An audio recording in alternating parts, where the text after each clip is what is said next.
Dun-dun-dun-dun-dun, Shoge World.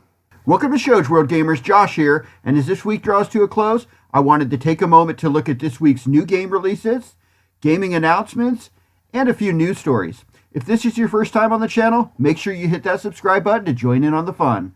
Alright gamers, we'll start off with this week's new game releases, and definitely Call of Duty Modern Warfare 2 was the biggest release this week, and I will be playing this over the weekend. The game released on PlayStation, Xbox, as well as PC.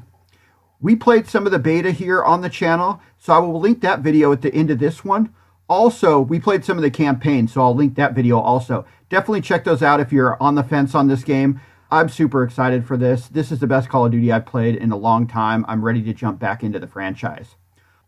Also, Bayonetta 3 was released this week for the Nintendo Switch after a tumultuous week.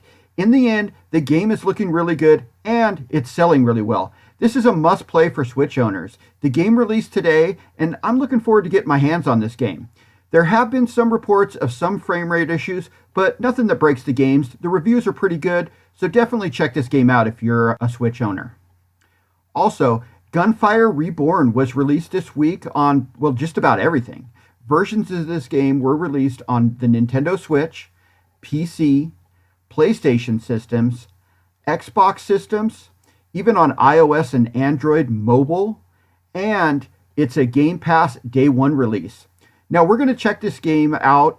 It's listed as a first-person shooter roguelike with RPG elements and randomly generated multiplayer or single-player game on the channel, so look out for that video to drop over the weekend.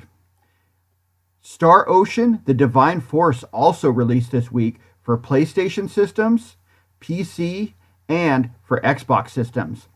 This Square Enix action RPG has been greeted with some mixed reviews. This is another game we did check out here on the channel, and I had a lot of fun with it. I will put the link for that video at the end of this one so you guys can check that out there. Lastly, Resident Evil Reverse released this week on PlayStation systems, Xbox systems, and PC. The game is a survival revenge battle game in which 2 to 6 players fight to the death using familiar characters and locations from the Resident Evil universe. The game is online and supports crossplay between systems, so this could be a fun multiplayer game to give a shot. Next up, let's take a look at some gaming announcements. Now, we have the 25th anniversary Age of Empires showcase this week, where we got announcements for console versions with Age of Empires 2 Definitive Edition coming on January 31st, 2023, and Age of Empires 4 later in 2023 for the Xbox Series systems. They also did announce these versions will support mouse and keyboard controls on the consoles. We also got some teaser footage of Mythology Retold coming to PC Game Pass. Now, for all of my fellow fans of the 80s pop culture and indie games, we got to look at Garbage Pail Kids, Mad Mike, and the Quest for the Stale Gum, which is coming to PlayStation, PC, and Xbox in a retro side-scroller with some card features. There are 4 different characters to play as and 6 levels.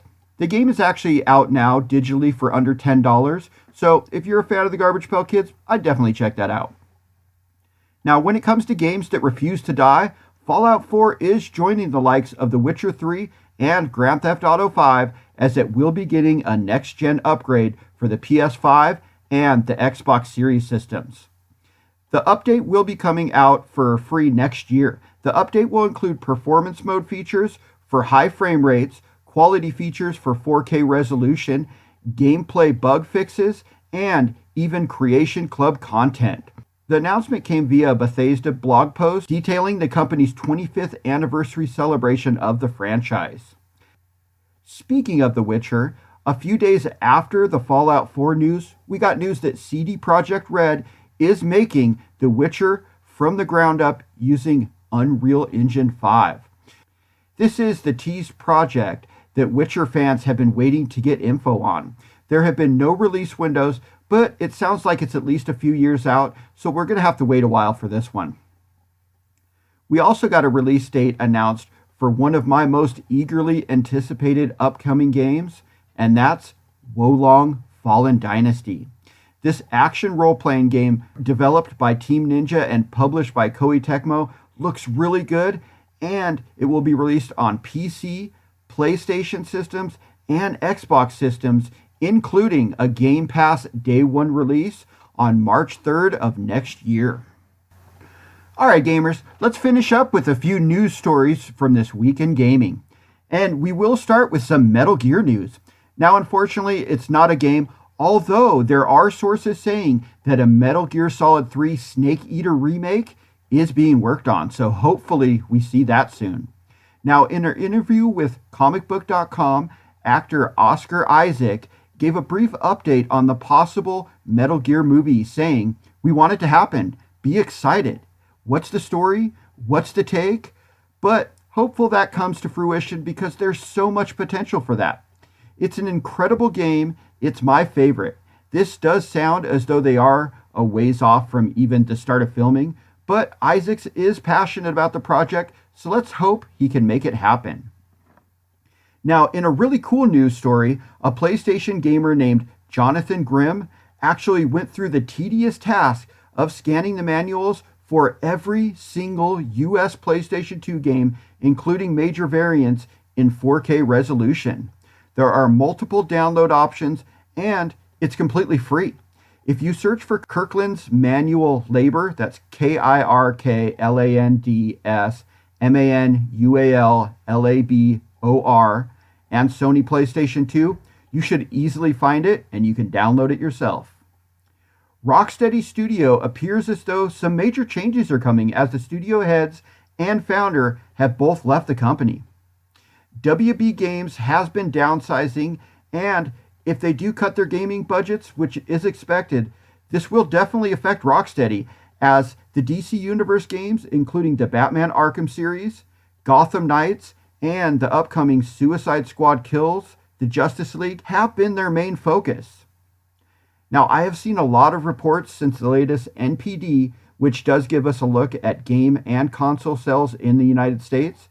For the second straight month, the PlayStation 5 was the best-selling console in dollars and in units sold.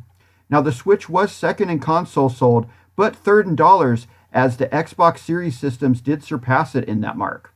Our latest Japanese charts had the Switch still on top of those charts, though. This has caused quite a bit of discussion for the need of a new Nintendo console, be it an upgrade Pro version of the Switch or just a whole new next-gen console altogether. Now, I do expect a new console announcement by the end of 2024 from Nintendo, but I don't expect anything before mid-2023 at the earliest. Alright gamers, that concludes this week in review for the week ending on October 28th. The week started with us diving deep into Mario Rabbids. Then we got info on some exciting remakes being made, and the week ended with the annual release of the newest Call of Duty game. But let me know anything I may have missed in the comments, and thanks for joining us today, gamers. Shoach World out.